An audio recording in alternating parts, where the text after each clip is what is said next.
2024년 희망찬 새해가 시작되었습니다.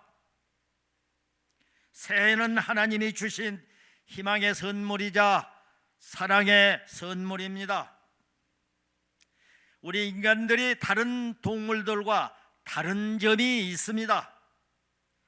그것은 새해를 맞고 새 마음으로 새 출발할 수 있다는 것입니다.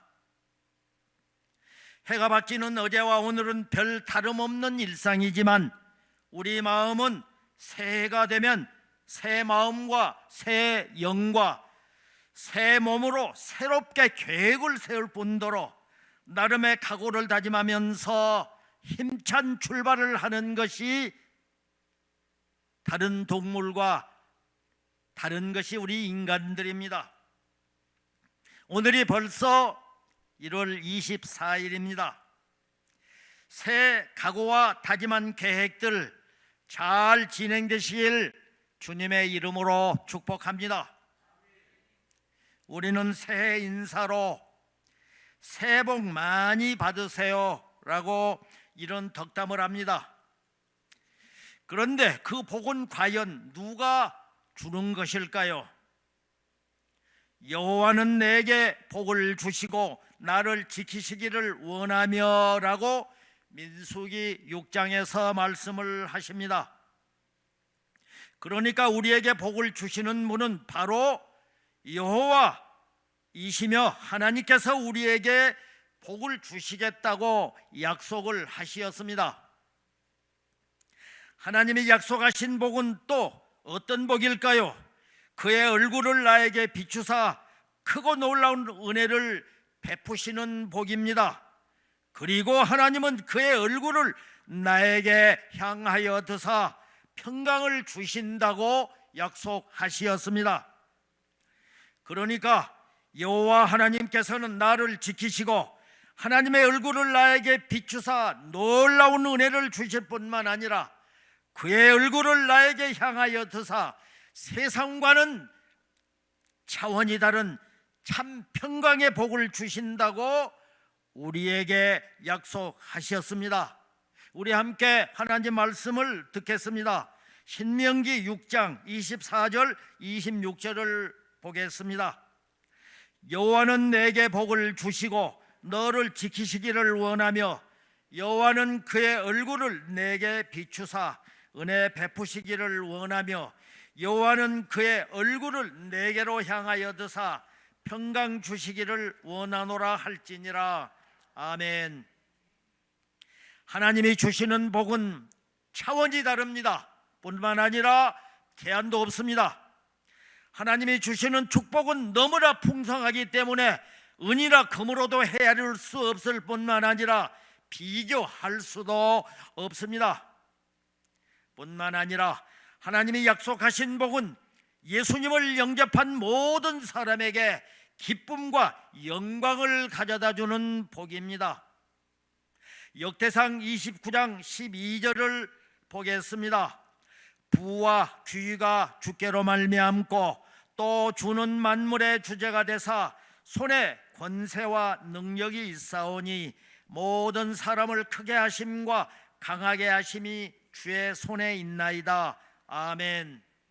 모든 생사 화복과 부와 귀, 권세와 능력과 사람을 크게 하심과 강하게 하심이 주의 손에 달려 있습니다. 복은 내가 내 뜻대로 만들 수도 없을 뿐만 아니라 또 가지고 싶다고 내 마음대로 가질 수도 없습니다. 진정한 복은 하나님이 주시는 것이며 이 모든 축복은 하나님에게서 온다는 것입니다. 사람이 주는 세상적 일시적인 복으로 만족하지 마시고 하나님 앞에 축복을 간구해야 될 이유입니다. 그런데 우리가 새롭게 맞는 새해는 어떻습니까? 눈 덮인 거대한 산과도 같습니다. 눈 덮인 산에서 우리는 어디로 가야 할지 도무지 길을 알 수가 없을 정도로 세상은 불확실하고 불투명합니다. 오늘 이 순간에도 세계 도처에서 끊이지 않는 전쟁과 지속되고 있는 경제 불황, 금방이라도 터질 것 같은 북한 정권의 도발과 전쟁의 위협 속에서 우리는 살아가고 있는 것입니다. 어떻게 하면 새해를 안전하고 행복하게 살아갈 수가 있을까요? 그것은 하나님과 함께 살아가야 새해를 안전하고 행복하게 살아갈 수 있다고 말씀을 합니다. 이사야 43장 19절을 보겠습니다. 보라, 내가 새 일을 행하리니 이제 나타낼 것이라. 너희가 그것을 알지 못하겠느냐? 반드시 광야의 길을, 사막의 강을 내리니. 아멘.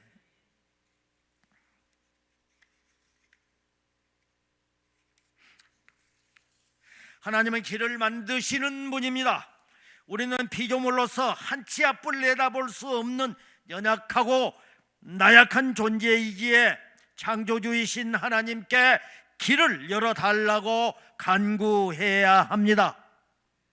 길을 이미 아시고 없는 데서 길을 만드시는 하나님께 간구하면 자비하고 사랑이 많으신 하나님께서는 반드시 우리의 기도에 응답해 주실 것입니다. 또 하나님은 길을 만드실 뿐만 아니라 길을 인도하시는 분입니다. 아무리 길을 잘 만들어 놔도 인도해 주시지 않고 지켜주고 보호해 주지 않으면 우리는 방황하고 위험에 빠질 수밖에 없습니다. 하나님께서 우리에게 말씀하십니다. 신명기 1장 29절 30절을 보겠습니다. 내가 너희에게 말하기를 그들을 무서워하지 말라. 너희보다 먼저 가시는 너희 하나님 여호와께서 애굽에서 너희를 위해서 너희 목전에서 모든 일을 행하신 것 같이 이제도 너희를 위해서 싸우실 것이라. 아멘. 희망찬 새해가 밝았지만 우리 앞은 그 누구도 예측할 수 없는 불투명하고 불안함 그 자체입니다. 3년 동안 연속적으로 지속되고 있는 우크라이나와 러시아 전쟁, 잔인하게 진행되고 있는 이스라엘과 하마스와의 전쟁, 그 여파로 수에즈 운하의 길목인 홍해에 민간 선박을 무차별하게 공격하고 있는 후티 반군의 세력을 소탕하기 위해 미국과 영국의 연합국의 폭격기와 미사일로 공격이 계속되면서 전쟁이 확전일로에 있다 하는 것입니다. 이에 따른 물류 대란으로 인한 인플레이션 우려가 점점 커지고 있습니다. 또 대만을 사이에 두고 중국과 미국이 패권 싸움은 우리 대한민국의 커다란 화약고로 작용할 수도 있습니다. 그런데 더 위협적인 것이 있습니다. 우리의 동포인 동족인 북한 정권이 남한을 주적으로 간주를 하고 자신들의 헌법을 바꾸면서까지 남한을 점령하겠다고 공개적으로 울음장을 놓고 지금 위협하고 있습니다. 지금도 계속 미사일을 쏘아대고 있습니다. 세계 전쟁 전문가들은 지금 한반도의 정세가 6.25 사변 직전보다도 더 위험한 상황에 있다고 지금 진단을 내리고 있습니다. 이렇듯 우리의 앞은 누구도 예측할 수 없는 불투명함 그 자체입니다. 그래서 우리는 두려워합니다. 또 낙심하고 좌절하고 절망하기도 합니다. 그러나 우리 하나님은 우리보다 언제나 항상 먼저 가셔서 우리를 위해서 길을 준비하신 분이요 예비하시는 전능하신 하나님이십니다. 항상 앞서 가셔서 우리를 위해 싸우시는 분이십니다. 그러므로 우리는 그 하나님을 믿고 두려워하지 말아야 합니다. 반드시 우리의 앞에 길이 열리고 길을 찾으며 성취하게 해 주실 것이기 때문입니다. 전지전능하신 하나님이 우리와 함께 계시고 또 길을 인도하시기 때문입니다. 우리 모두 2023년 올 한 해 하나님께서 부어주실 은혜를 기대하면서 어떤 고난과 어떤 역경의 상황에서도 흔들림 없이 하나님을 의지하고 바라보고 하나님만 따라가야 할 이유입니다. 신명기 1장 33절에서 말씀합니다. 그는 너희보다 먼저 그 길을 가시며 장막힐 곳을 찾으시고 밤에는 불로 낮에는 구름으로 그 갈 길을 지시하신 자이니라. 아멘. 우리는 세상을 살면서 너나 할 것 없이 복받기를 원합니다. 또 기대하고 갈망합니다. 그러면서 복 많이 받으세요라고 덕담하면서 서로의 복을 빌어주기도 합니다. 무엇이 진정한 복일까요? 세상적인 기준으로 보면 복은 부자가 되는 것이요, 또 무병장수하는 것이요, 명예와 인기를 얻는 것이고 권력을 갖는 것 등일 것입니다.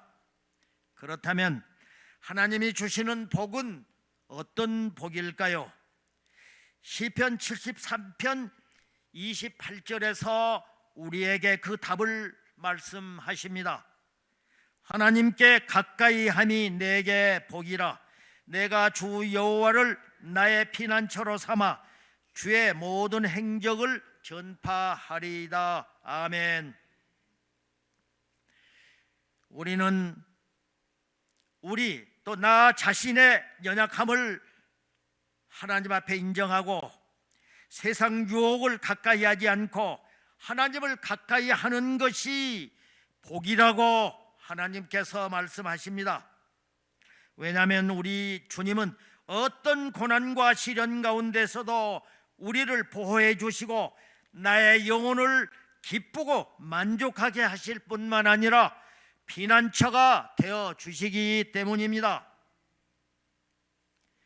지금까지 우리가 살아오면서 많은 경험과 체험을 한 바가 있습니다.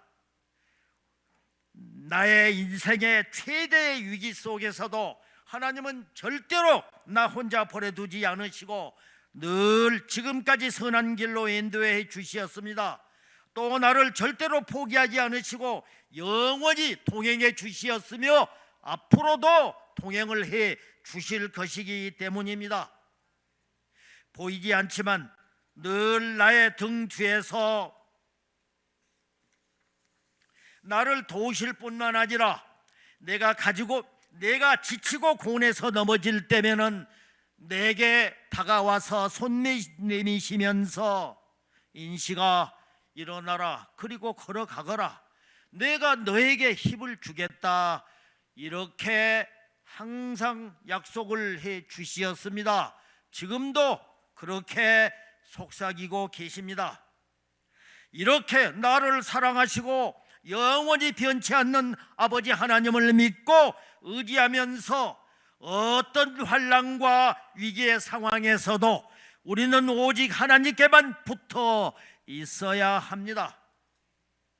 비록 지금 당장 내가 기도하고 바라는 응답이 없을지라도, 또 눈앞에 보이는 큰 실적이나 열매가 없어도 어깨를 움츠리거나 고개를 숙이거나 절대로 우리는 기죽지 말아야 합니다.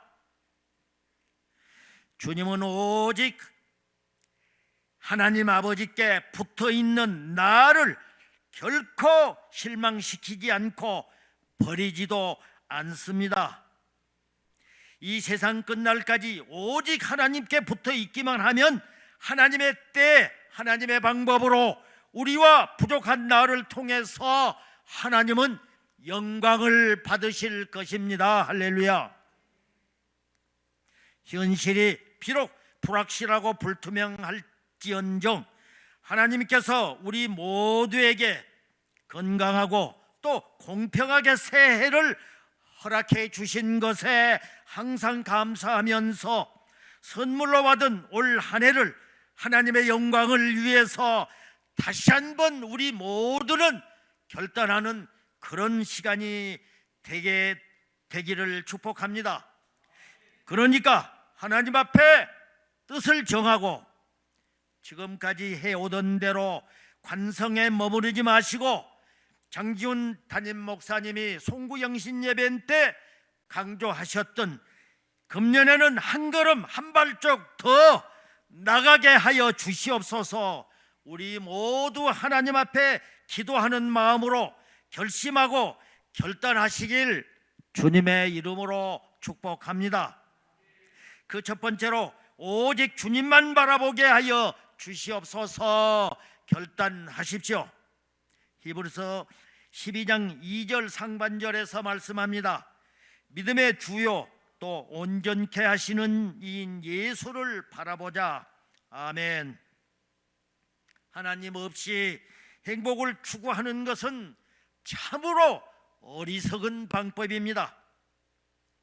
피조물인 인간은 그 누구도 자신을 창조한 하나님을 떠나서 참 행복이나 참 평안을 누릴 수 없습니다.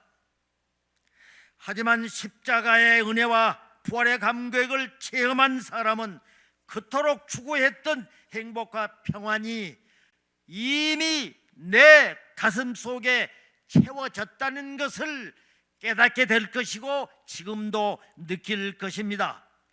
그러니까 예수님으로 채워진 인생은 내가 비록 가진 것은 없어도 부족함이 없음을 스스로 느낍니다. 또 기쁨이 넘칩니다. 어떤 상황 가운데서도 행복할 수 있습니다. 뿐만 아니라 예수님으로 채워진 인생에는 항상 소망이 있습니다. 왜냐하면 이 세상을 다스리시는 하나님께서 언약의 사람들과 늘 함께 하시며 지키고 보호하시며 천국까지 인도하신다는 사실을 우리는 확실히 믿고 있기 때문입니다. 2024년은 믿음의 주요 또 온전케 하시는 이인 예수님을 내 인생의 주인으로 모시고 예배와 기도를 최우선으로 살아가십시오. 그리고 전도와 선교를 목적으로 하나님 나라의 뜻을 이루는 하나님의 영광을 위해서 살아가시기 바랍니다. 이것이 바로 우리가 이 땅에 살아야 할 이유이고 또 목적이고 존재 가치가 되어야 한다는 것입니다. 할렐루야. 두 번째로 오직 보혜사 성령을 따라 살게 하여 주십시오. 결단하십시오. 요한복음 14장 26절을 보겠습니다. 보혜사 곧 하나님께서 내 이름으로 보내실 성령, 그가 너희에게 모든 것을 가르치고 내가 너희에게 말한 모든 것을 생각나게 하리라. 아멘. 우리 인생 길은 마치 광야 같은 길입니다. 광야는 인간들이 생존할 수 없는 곳입니다. 그 길에는 높은 산과 골짜기와 거친 가시나무와 또 폭풍우와 눈보라가 칠 때가 많이 있습니다. 우리가 사는 이 세상은 한 치 앞도 내다보지 못하는 광야와 같은 참으로 위험한 세상에 우리는 살고 있습니다. 그래서 누군가의 보호와 인도가 있어야 한다는 것입니다. 이런 인생길에서 성령을 따라 살면은 가장 안전합니다. 성령께서 어떤 환경 여건 속에서도 항상 우리들을 가장 안전하고 좋은 길로 인도해 주시기 때문입니다. 성령은 하나님이십니다. 성령은 예수님이십니다. 성령은 보혜사입니다. 보혜사는 우리를 도우시는 분이라는 뜻입니다. 그러니까 성령은 우리를 도우시고 보호하시며 이 세상 끝날까지 우리를 가장 안전하게 행복하게 인도하십니다. 할렐루야. 하나님의 말씀과 성령님이 우리 마음에서 돕지 않으시면 우리는 그릇된 길로 가게 될 것입니다. 그래서 항상 성령을 따라 살아야 합니다. 예배 때마다 강단을 통해서 주신 언약의 말씀 굳건하게 붙잡고 보혜사 성령을 따라 그의 도우심과 인도하심으로 행복을 누리고 행복을 나누는 행복한 2024년 새해가 되기를 간절히 축복합니다. 할렐루야. 세 번째로 하나님 말씀 따라 순종하는 삶을 살게 하여 주시옵소서 결단하십시오. 요한복음 15장 7절에서 말씀합니다. 너희가 내 안에 거하고 내 말이 너희 안에 거하면 무엇이든지 원하는 대로 구하라. 그리하면 이루리라. 아멘. 주 안에 살면서 풍성한 열매를 맺기 위해서는 하나님의 말씀으로 충만한 삶을 살아야 합니다. 하나님의 말씀은 우리를 살리는 생명입니다. 주님 말씀에 의지하여 믿음을 가지고 주님의 이름으로 기도할 때 응답이 되고 또 귀신이 쫓겨나고 모든 축복이 다가온다 하는 것입니다. 그러므로 기도가 응답받기 위해서는 먼저 하나님의 말씀에 순종하고 지켜 행해야 합니다. 주님을 사랑하는 자는 무엇보다도 주님 말씀과 계명을 사랑하고 또 그대로 지켜 행하라고 요한복음 4장 15절에서도 우리에게 말씀을 하고 계십니다. 하나님은 지금도 살아 계셔서 우리 안에서 말씀으로 역사하십니다. 말씀으로 진리를 깨닫게 하시고 자유를 우리에게 안겨주십니다. 말씀을 통해 평탄한 길 또 형통한 길로 우리들을 인도하십니다. 말씀을 통해 우리들에게 복을 주시고 만족을 주시고 말씀을 통해 우리의 기도에 응답하십니다. 그러므로 그 마음이 말씀으로 충만하고 순종하는 사람은 좋은 열매를 많이 맺을 수밖에 없습니다. 귀한 열매를 많이 맺는 삶을 기대하고 계십니까? 그렇다면 마음과 생각을 하나님의 말씀으로 가득 채우고 말씀에 순종하는 삶을 사시기 바랍니다. 할렐루야. 오늘 본문 말씀은 예수님께서 십자가 고난을 앞두고 다락방에서 제자들과 마지막 만찬을 하시면서 긴 시간 동안 제자들에게 말씀을 하셨습니다. 이때 자신과 제자들의 관계를 포도나무에 비유하시면서 오직 주님께 붙어 있으라 하고 말씀을 하십니다. 그 첫 번째로 예수님 안에 붙어 있어야 합니다. 본문인 15장 4절을 함께 보겠습니다. 내 안에 거하라. 나도 너희 안에 거하리라. 가지가 포도나무에 붙어 있지 아니하면 스스로 열매를 맺을 수 없음 같이 너희도 내 안에 있지 아니하면 그러하리라. 아멘. 사람은 자기의 성격을 스스로 만들지 못합니다. 아버지가 어떤 분이냐, 어머니가 어떤 분이냐에 따라서 그 부분에서 자녀의 성격은 결정되어지면서 그 가정 환경에 따라 그 가정 문화에 접하면서 그 사람의 인격과 또 인성이 좌우되어집니다. 그 가정이 예수 믿는 가정이면 믿음 안에서 성장하면서 세상을 믿음으로 보면서 모든 일에 긍정적이고 감사하면서 세상 살아가면서 모든 관계 속에서도 원만하게 또 아버지 세상에 선한 영향력을 끼치면서 살아갑니다.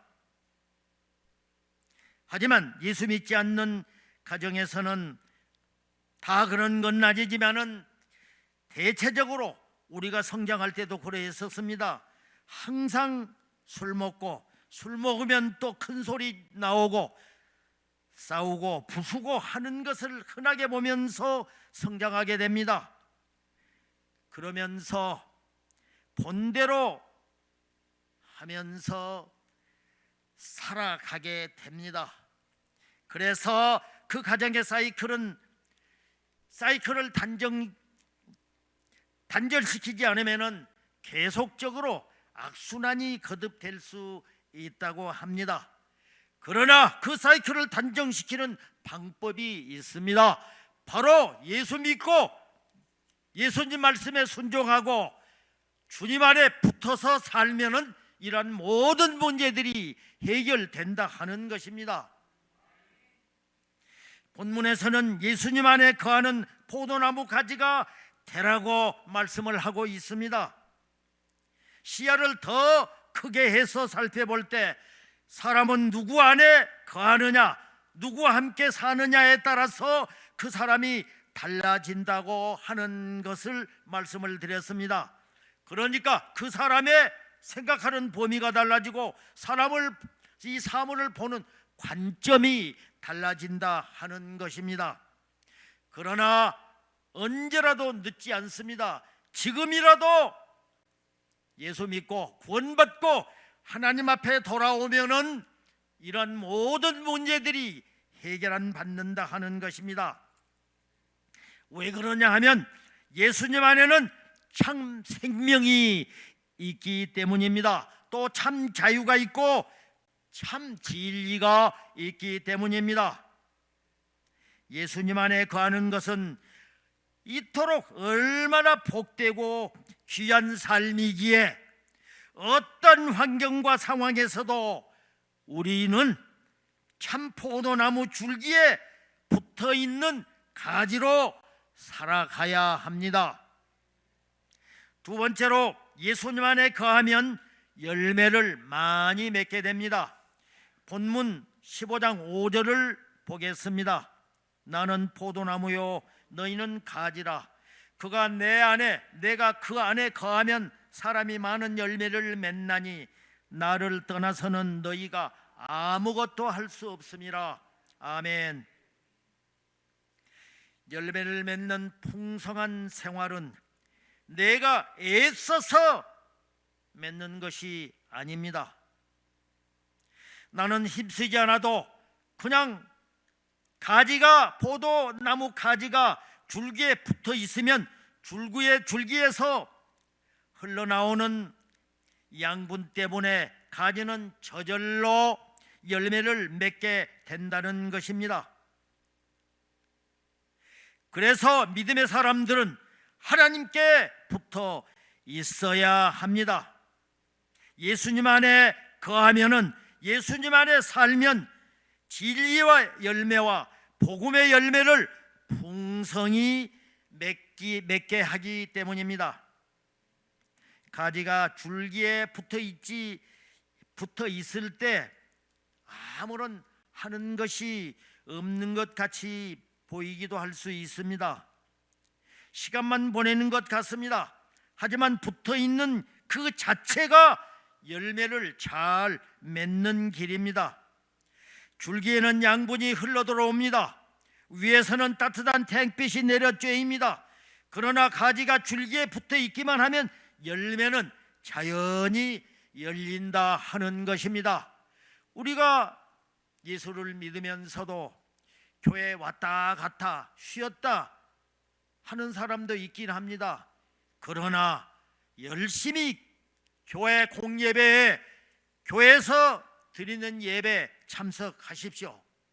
그렇다 보면은 내가 변화되지 않고 달라지지 않는 것 같이 보일지 모르지만은 시간이 가면서 어느 때 하나님이 타치해 주시어서 모든 것들이 변화시키고 나를 변하게 하시어서 하나님의 영광을 나를 통해서 받게 하신다 하는 것입니다. 마찬가지로 교회에서 신앙생활을 하면서 우리는 별로 변하는 것이 없는 것 같이 생각할 때도 있습니다. 그러나 예수님께만 붙어 있으면은 평강의 열매, 기쁨의 열매, 희락의 열매와 또 인내의 열매와 절대 열매, 이런 많은 열매들을 맺게 해 주신다 하는 것입니다. 그래서 예수님께 붙어 있는 것이 최고인 줄로 믿으시기 바랍니다. 세상 사람들은 주식에 투자하고 주름살 펴는 보톡스도 맞고 점점 좋아지고 또 예뻐지는 것 같이 보입니다. 행복한 것 같이 보입니다. 그런데 과연 그들이 얼마나 행복할까요? 그 행복이 얼마나 오래 갈까요? 순간입니다. 결코 오래 가지 않습니다. 예수님의 제자들은 예수님께 끝까지 붙어 있었습니다. 예수님께서 십자가에 못 박히시는 자리에서도 예수님께 붙어 있었습니다. 핍박이 심하고 환난이 있었지만은 예수님께 끝까지 붙어 있으면서 결과적으로 하나님 나라를 위해서, 예수님을 위해서 모두 순교당했습니다. 그러나 2000년 이상이 흐르는 지금도 우리는 얼마나 그들을 존경하고 그들이 뿌린 그 희생의 씨앗들이 오늘날 우리들이 이렇게 구원받고 하나님의 은혜로 살아갈 수 있는 축복으로 살아가고 있다 하는 것입니다. 그러니까 예수님께 붙어 있기만 하면 맡겨 있던 모든 것들이 에바다 열리게 되고, 예수님께 붙어 있기만 하면 죽게 됐던 것들도 다시 소생하면서 살아나게 됩니다. 이러한 은혜는 예수님께 붙어 있는 사람에게 주시는 하나님의 선물이고, 예수님을 바라보고 의지하는 자에게 주시는 특별한 선물인 것입니다. 할렐루야. 셋째로, 붙어 있으면 기도하는 대로 이루어 주십니다. 본문인 마태복음 15장 7절을 보겠습니다. 너희가 내 안에 거하고 내 말이 너희 안에 거하면 무엇이든지 원하는 대로 구하라. 그리하면 이루리라. 아멘. 오늘 이 시대의 성도들은 어떻게 예수님께, 주님께, 하나님께 붙어 있어야 할까요? 기도로 붙어 있어야 한다고 본문에서 말씀을 하고 있습니다. 예수님 안에 거하면 기도하라고 말씀하고 있습니다. 하반절에서 무엇이든지 원하는 대로 구하라, 그리하면 이루리라 분명히 말씀하십니다. 그러면서 야고보서 4장 3절을 보면은 함께 보겠습니다. 너희가 얻지 못함은 구하지 아니하기 때문이요, 구하여도 받지 못함은 정욕으로 쓰려고 잘못 구하기 때문이라. 아멘. 기도로 예수님께 붙어 있으면 우리 모두는 응답의 열매를 맺을 수 있습니다. 할렐루야. 말씀을 맺겠습니다.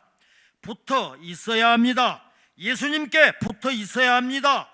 붙어 있어서 특별히 기도의 열매를 많이 맺는 화평교회가 되고 저와 여러분이 되시길 주님의 이름으로 간절히 축원합니다. 축원합니다.